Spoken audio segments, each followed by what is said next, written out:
সেই লক্ষ্য নিয়ে বিগত 17 বছর বাংলাদেশ জামাত ইসলামী পল্টনের বিভিন্ন অলিতে গলিতে শাহবাগ, রমনা, শাহজাহানপুর, সেগুন বাগিচা এবং আমাদের বাংলা মোটর, দৈনিক বাংলা, ফকিরাপুর সহ শান্তিনগরের প্রত্যেকটি জনপদে প্রত্যেকটি আন্দোলনে এখানকার জনগণের সমর্থন নিয়ে আমরা রাজপথে আমাদের ভূমিকা পালন করেছি।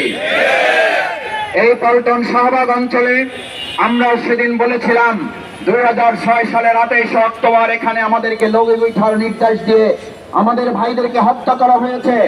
আপনারা সাক্ষী ছিলেন, আমাদের ভাইয়েরা শহীদ হয়েছেন, কিন্তু পল্টনের 1 ইঞ্চি মাটি আমরা বাতিলের কাছে, দোসরদের কাছে, আওয়ামী হায়নাদের কাছে, দুষ্কৃতীদের কাছে আমরা যেমন ছেড়ে দেই নাই, আমরা আজকেও বলতে চাই এই পল্টন শাহবাগ অঞ্চলের 1 ইঞ্চি মাটি কোন দোসর, কোন চাঁদাবাজ, কোন সন্ত্রাসী, কোন দখলদারদের কাছে আমরা ছেড়ে দিতে পারি না। এখানে শহীদ জসিমের রক্ত ঝরেছে, শহীদ মুজাহিদের রক্ত ঝরেছে, এখানে আমাদের শহীদদের রক্ত ভেজাই মাটি, শহীদদের এই রক্তের মাটির সাথে কাউকে বেইমানি করতে দেওয়া হবে না। আমার ভাইয়েরা, 2024-এর জুলাই আগস্টের গণঅভ্যুত্থানে এই পল্টনের জাতীয় মসজিদ বাইতুল মাকারমের উত্তর গেট ছিল একটা ফিলিস্তিনের মতো। প্রত্যেক দিন এখানে একটা যুদ্ধের অবস্থা তৈরি করে রাখতে ফ্যাসিস্ট আওয়ামী সরকার। আমরা সেই সময়ও এই পল্টনের প্রত্যেকটি অলিতে গলিতে আওয়ামী ফ্যাসিস্টের বিরুদ্ধে আওয়ামী আন্দোলন সংগ্রামে আমরা নিজেদেরকে সম্পৃক্ত রেখেছি। সুতরাং আজকে লেভেল প্লেইং ফিল্ডের মাধ্যমে জনগণের অধিকার প্রতিষ্ঠিত করার দাবি এখানকার মানুষের শুধু নয়, শুধুমাত্র ঢাকাবাসীর নয়, শুধুমাত্র বাংলাদেশের জামাত ইসলামী ছাত্র শিবিরের জনগণের নয়, এই দাবি এখন বাংলাদেশের 18 কোটি জনগণের দাবি।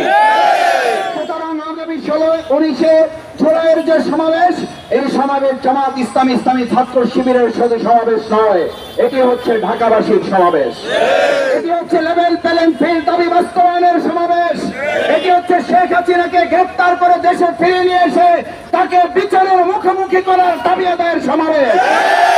এই সমাবেশ হচ্ছে জুলাই সনদ বাস্তবায়নের সমাবেশ।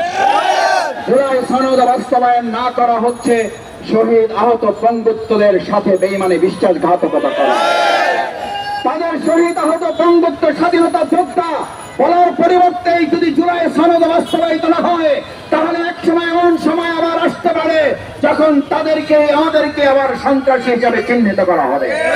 সুতরাং জুলাই সনদের যারা বিরোধিতা করেন, জুলাই সনদকে যারা এখনো একটা পোষণ করতে পারেন না, তারা মূলত 2024 সালের জুলাই আগস্টের গণঅভ্যুত্থানকেই তারা স্বীকার করেন না।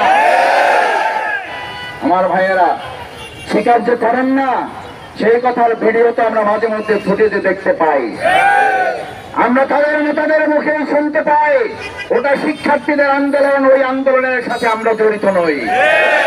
এই কথা বলার পরে আবার তাদের মুখেই শুনতে পাই আমাদের ছোট ছোট বাচ্চা ছেলেরা আন্দোলন করে রাজপথে জীবন দিয়েছে বলে আজকে আমরা মুক্ত স্বাধীন জীবনে ফিরে আসতে পেরেছি। আবার তারাই বলেন এই ছোট ছোট বাচ্চা ছেলেরা কোন সংস্কার চাইলে আমরা সংস্কার মানব না, আমরা এগুলো বাতিল করে দেব।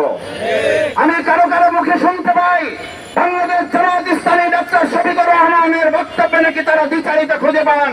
আমরা পরিষ্কার বলি, দ্বিচারিতা আপনারা করেন, আপনারা অভ্যস্ত, আপনাদের মনের মধ্যে দ্বিচারিতা থাকে, বারবার মুখের মধ্যে তাই দ্বিচারিতার শব্দ উচ্চারিত হয়। জামাত ইসলামী যদি দ্বিচারিত করত, তাহলে আমাদের নেতৃবৃন্দকে ফাঁসির কাষ্ঠে ঝুলতে হতো না, আমাদের নেতৃবৃন্দকে জীবন দিতে হতো না, সাইদি রহমাহুল্লাহকে মেডিকেল ক্লিনিং এর মাধ্যমে তাকে হত্যা করা হতো না, আমাদের নিজামী ভাইকে ফাঁসিতে ঝুলতে হতো না, আব্দুল কাদের মোল্লাকে ফাঁসিতে ঝুলতে হতো না, আমাদের নিবন্ধন কেনা হতো না।